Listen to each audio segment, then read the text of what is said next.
Every so often I read Haymitch's name and I forget where we are, what we're doing, and I picture old Haymitch. And I'm like, oh, Haymitch is here. And I'm like, no, this has always been Haymitch. I got it. I never get books on release day, so this is really exciting to me. It's also really nice to feel like I'm reading this at the same time as everyone else who really loves The Hunger Games. Like, I've never had that before. If you're watching this, you've already seen this probably, but oh my god. Snake and Bird is confusing to me because that was like the motif for the other book, correct? Okay, the beginning quotes are all about truth. Interesting. Is this the theme? Okay, part 1, the birthday. I'm so glad to be back. This book is just going to make me sad because what do you mean Haymitch's birthday is on Reaping Day? Stop! I really went into this book knowing nothing. This is first person. Also, the words are so much smaller than they were in the other Hunger Games books. Okay, not looking. I peeked. Imagine this wasn't Haymitch's games, but just his morning before he was chosen. No. Excuse me, is Burdock Everdeen Katniss's dad? He's got a bow. I wonder if the reason the Covey don't sing anymore at their gigs is like a loophole kind of thing. Like, we aren't singing the Rebel songs. We're playing music and the audience are singing Rebel songs. Maybe? Oh my god, I just remembered when Haymitch wins his games, everyone he loves dies. I wish I forgot. And we need to leave his home so I don't get caught up in that. I'm just realising how upsetting the end of this book's going to be because we know he wins. But we also know what happens after. And is that when the book's going to end? And also, oh my god, she keeps geese. She keeps geese. And he keeps geese. Hang on. If you don't remember, at the end of Mockingjay, there's this little like flippant line that's like, Haymitch is keeping geese now. And that's why, because of her, I'm already upset. Who is Woodbine Chance? Who is Woodbine? I'm on page 22. What's happening? There are very few things that you are certain about when reading a Hunger Games book, and that is who is chosen for the reaping. Reading this book so long after the Hunger Games, it's always really weird because it almost feels like fan theories. Like, I know that this is the author and it's canon, but sometimes just getting these details years later just doesn't feel right. Like, I'm like, oh, cool. Having a bookie in the games is a new perspective I can definitely get behind. I'm really excited for this. Excuse me? She dies? She dies. I don't know. I've had like this full sense of security reading these books because my favourite scene in Catching Fire, that's an over-exaggeration, one of my favourite parts of Catching Fire is when Katniss and Peeta drink the warm milk and they watch the games. I love that bit. So, I feel very familiar with Haymitch's games, and for some reason I completely forgot that she died before she even got in the arena. Why? I kind of felt like she died in the very beginning of the games. See, now my issue is I want to reread that bit of Catching Fire. I think they watched the highlights, so I'm imagining Katniss just assumes the other two died in the games, and maybe that's why I don't remember this. Or she said it and I forgot. But I can't reread that bit Catching Fire because I feel like that's going to taint this book a little bit. And I would rather not remember. I'd rather read this book and then reread the bit in Catching Fire after the fact. I also want to look through the Ballad of Songbirds and Snakes and work out which of Snow's like fellow classmates are featured in this book because I know some of them are and I just can't work it out. I am sure that the person who represents District 12 is one of Snow's classmates, but I can't remember which one. I feel like they're being shady and secretive with the mentors, that it has to be someone we know, but I don't know if that makes any sense. Mags? No. Hang on. I don't know. Anyway. Wirus! Sorry, that was dramatic. I skimmed. I shouldn't have looked. Did we know that Wirus was his mentor? Because I didn't. Okay, so like Katniss, Peeta, and Haymitch, Wirus also made the game makers look stupid. So, is that why she was chosen for the 75th? Possibly, right? I think so. I think her being chosen was punishment then. Okay, who's the next person? I'm excited. Mags! I'm just happy to see Mags. I'm happy! And she's gonna be speaking! Oh my god. Not our girl Mags using the word groomed. What did Haymitch just say about people referring to them like animals? Mags, I thought better of you. I understand it's a slip up and I forgive her. I love this. I love this a lot. It's making me feel a little emotional for some reason. I don't know why. I don't know. I'm sad about everything. What?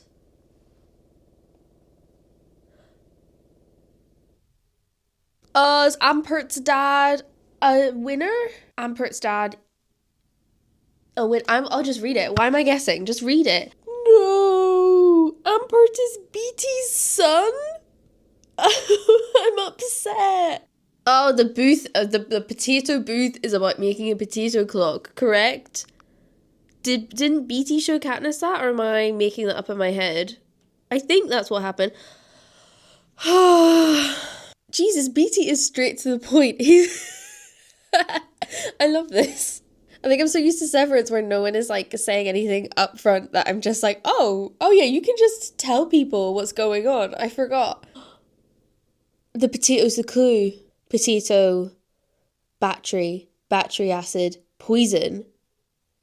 Maybe, because the food isn't food.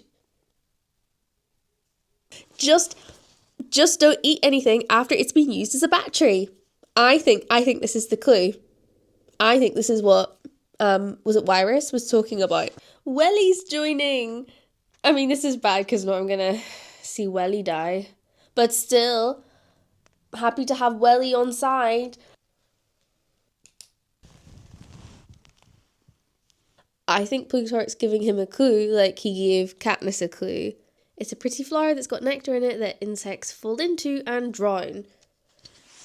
No, does that not describe a poison arena? I think so. Or it could just be the author doing something. It might not be Plutarch. I assume this is Snow in his like heyday of murdering people with poison, right? Heyday. Oh, Snow is still mad about Lucy Gray. Grow up. I'm bored of you. I hate Snow. I hate him. I hate him truly. Who's spying? What?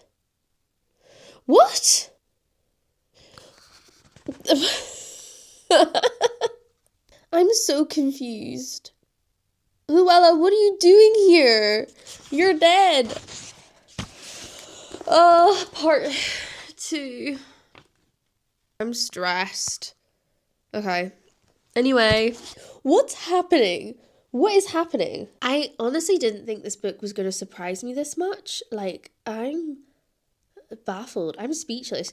Who is this? Is she a clone? Did they grow her? If they've had the power to grow people, why haven't they been growing people in the other books? I mean, I know they can make mutts. So I suppose they can make humans? Ugh. Oh, she is unnerving. So my understanding is she's a random child of traitors who's been given extensive plastic surgery to look like Luella. At least this clears up why I didn't realise one District 12 was missing from the games. But at what cost?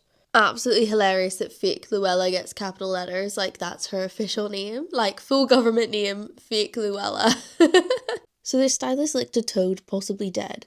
My bet on who is going to save the day is either Effie Trinket or Snow's sister, who I'm blanking on the name of. Fuchsia? No. Fursona. Anyway, doesn't matter. Those are my bets. No. I mean, I could be wrong. I haven't turned the page yet, but who's ready for a big day? That's our girl. At this point, this book is just feeling like fan service. I know it's going to break my heart, but can it also be fan service and soul destroying at the same time? Yeah? Effie's the prep teen girl's sister. That makes so much more sense, because I was like, I think this is going to be Effie, because how else can we slot Effie in? But Effie's not a stylist. And I was thinking maybe she got her beginning as a stylist, but this makes sense. I kind of wanted to be asleep 2 hours ago, so it's not looking great. The prep team guy puts an arm around Effie and says, "You don't pick your ancestors." In front of the children who are going to die because of their ancestors. I grew up on Big Brother, so I love all the interview stuff in this book. I think it's great. I eat up every time. I completely forgot about the first quarter quell where they had to choose their own people. Completely forgot. Part of me agrees with people that I would like to see that, but also I don't really care about the games. I just want to see what I want short stories. I want short stories from each district. That's what I want. I want like a fat book that follows district 1 to 12. And I want to hear about how each of them picked someone. Is that too much to ask? Yeah. Yeah, it is. Susanna, a collection. And it doesn't have to be the POV of the person that was chosen. It can be anyone. But I demand I demand one from each district. Wouldn't that be interesting? Wouldn't you like to write that? I want to read it. You can have that for free, please. Or maybe in exchange for like some merch. Or the book early. I have never had an arc. That would be nice. It's all in good fun, Panache. All in good fun, says Caesar to the boy who is about to be sent to his death. This is his "we're sending you to your death" interview. Is it all in good fun, Caesar? Panache just doesn't do himself any favours. What do you mean your fists are your weapon of choice? This is a fight to the death. The others are going to have actual weapons. What's wrong with you? Anyway, did they not train for their interviews? What does he think? Anyway, my fists are my weapons, see? That's the vibe I'm getting. Everyone in these books that we're supposed to be following has great interviews, and I never get tired of it. I love watching them do well at their interviews. I love interviews. What's Plutarch's game? Like, we know long term what his game is, but right now, I can't work it out. He baffles me. This is really interesting because I always assumed Haymitch joined this like resistance group post games, like because of him breaking the arena by like doing the axe thing, and because of what the capital did to his family. I thought that's what like drove him to join these people, or what made the people comfortable to ask him. But turns out he was always in it. I love it. Also, all these people like Plutarch and BT and Haymitch have been working on this for literal decades by the time Catching Fire comes around. It's a family show. But not crude. This is a family show, says Plutarch. That's nonsense. Like, I know this is how these books go, but I am still shocked that we're this far in and no games have started. It also makes me feel happier that it means there's less after stuff of Haymitch, because I do think that would just make me really sad. I'm forgetting this is Wyrus's first time at being a mentor, so this must be horrendous. These are like the first kids that Wyrus is like getting to know and then sending into the games. Horrible. I'm also blanking on what district she's in. I don't know. She's not a career, is she? Because she's from 3. Yeah, so these will be the first kids that she's like trained up to die. I don't know why. Maybe because this is the last arena I read about, but I'm really was imagining them being in water. Why have I done that? I know they arrive in a meadow and it's beautiful, but still, I'm reading this description on 211 and I'm thinking, like, he's surrounded by water and he has to swim. So the games have officially started. Haymitch is legging it away, but it just reinforces the fact that I would really love to read a book from a careers point of view.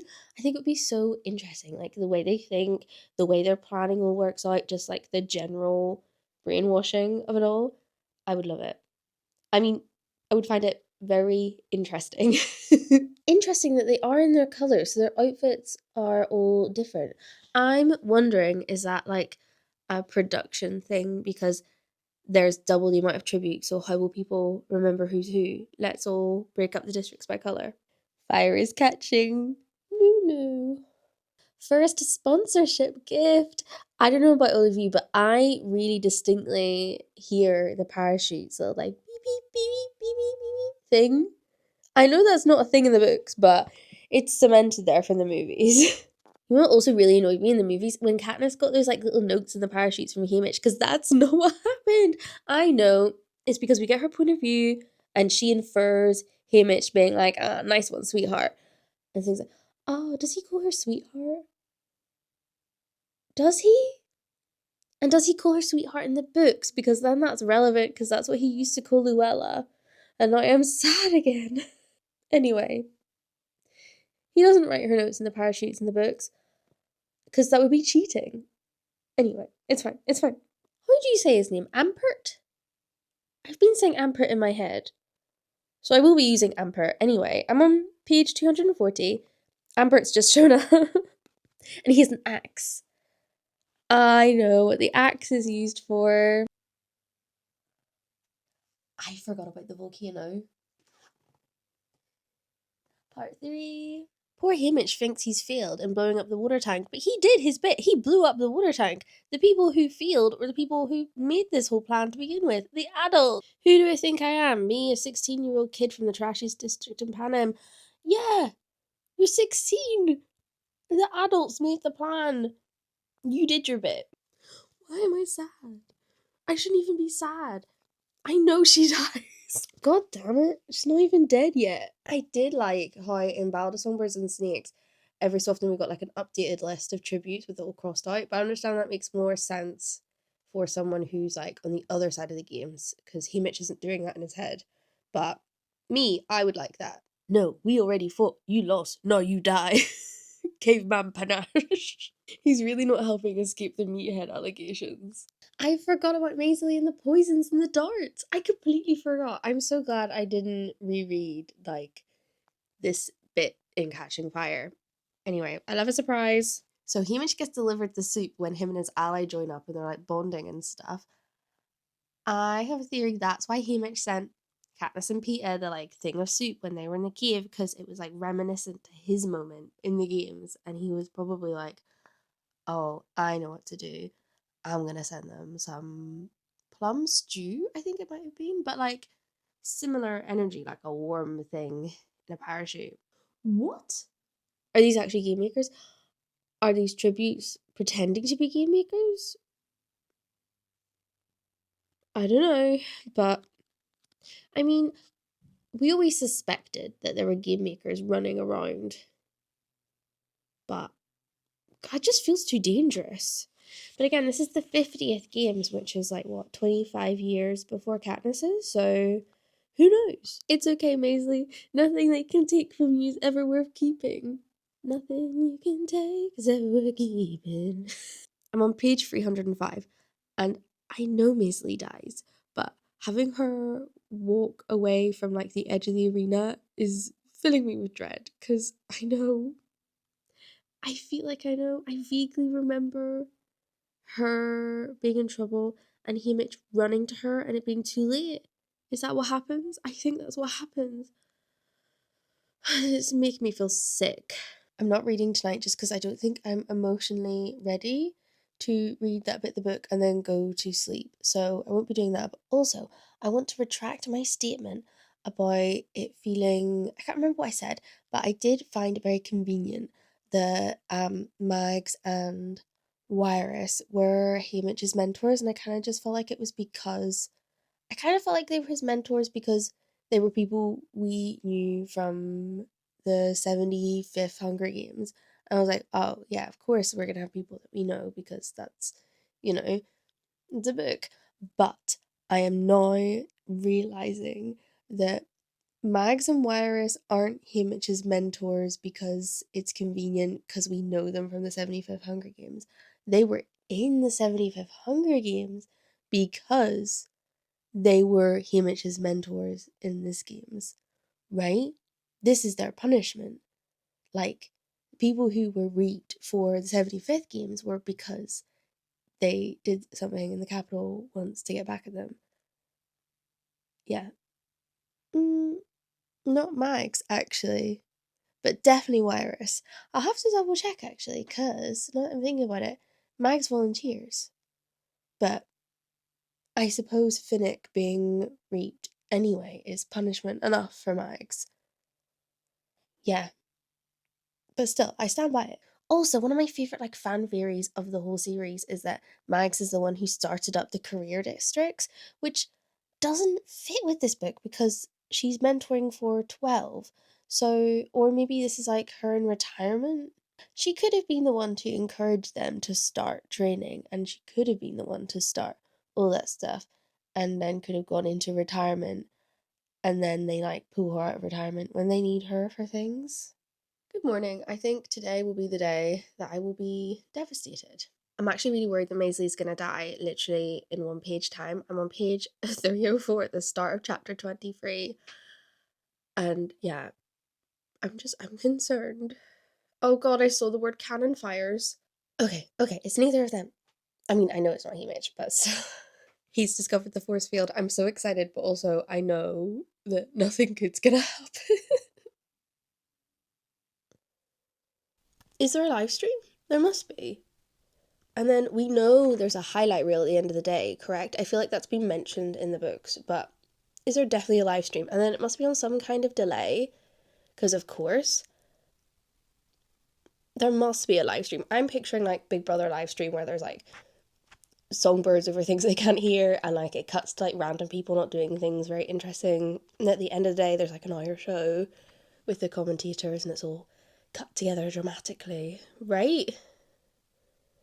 Maybe? I just really like reality TV. He drops the chocolate down to the only real competitor left in the game, and my immediate thought was he should have poisoned that chocolate with Maisley's dart gun and just got rid of the last competitor. But I'm a bad person, so... What? I knew she died, but not like this. Haymitch is planning for this games to have no victor, which is very similar to Katniss's original plan. I die happy. Poor Haymitch. Poor Haymitch just wanted to die in the games. And now he has to live. He had to live. They're showing him clips of the Hunger Games. Also, this is very reminiscent to when Katniss shot Coin and she was like trapped in, I believe, the same place. Wasn't she trapped where the tributes live for like quite a while, all by herself, to kind of go a bit mad? They're not just showing him all games, they're showing him Lucy's games? Why? Why? Oh, a white rose. This is Snow marking him, right? You are mine. You belong to the capital. Oh, Effie. Effie.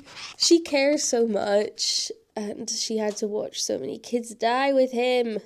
Effie, I was defending you. Like, literally a couple sentences later. Also, the way Haymitch reacts to when Katniss comes out of the games after kind of forcing the game maker's hand for her win makes so much more sense now, because he's been through it, he's witnessed it, he knows what happens, and he's helping her spin it because he knows. He knows. I love the recaps. I love the recap so much. I mourn the recap that we would have seen from Catching Fire. Like, obviously I'm glad they escaped and they all got to leave, but I want to see that recap. I want to see it so badly. Even if it's delayed by like an hour, I don't think there possibly could be a live stream, right? This is too heavily edited. This meaning the highlights of the show that Haymitch is watching. Big Brother. It has to be. That's the only thing I can think of. It has to be 1984. He who controls the present controls the past. He who controls the past controls the future. Right? That's this whole recappy bit is a 2 + 2 = 5 situation. I love dystopians. Enjoy your homecoming. That bastard. I know what happens, but I'm still like, maybe not. Maybe not. Maybe it'll be okay. Are they gonna hang Lenore Dove? I don't think I can cope with that. Katniss's dad is singing. The Mockingjay's fall silent for Katniss's dad singing. I wanted this, but not like this. Oh god, they're poisoned. The gumdrops are poisoned, aren't they? I'm almost relieved that she's dead. Because it's stressing me out. Tam says not again. Does that mean Snow's poisoned other members of the Covey? I would assume so. Yeah, I hate that. I wonder if Effie not taking credit for Haymitch's outfit is what maybe saved her life. Would Effie have also been punished? Like Drusilla and Magno? I've been calling him Mango in my head, but I know that's not right. God, this book is depressing. It's depressing. I've technically finished it. I've got the epilogue to go. But I do want to say, It did not make me feel as deeply sad as I felt reading The Ballad of Songbirds and Snakes. So I don't know why. Also, I knew the Haymitch was going to lose everyone. So maybe that helped? I don't know. A different kind of sad. Poor Haymitch. Well, I finished it. I thought reading the epilogue would make me feel better. It's made me feel worse. I hate being reminded that he lived most of his life unhappy and has now wrecked his liver to the point that he's going to die soon. So that's awful. I'm sad now. I had so much fun reading this up until he won the games, and then I just slow impending doom and numbness. I think it's really difficult as well because there's no like cathartic ending, because the true ending is in the original trilogy. So every time you read a prequel, you're just like left a little bit like, oh god, their life's gonna be so awful. Anyway, thanks for joining me. I'm off to go relive the sadness by editing all of this together.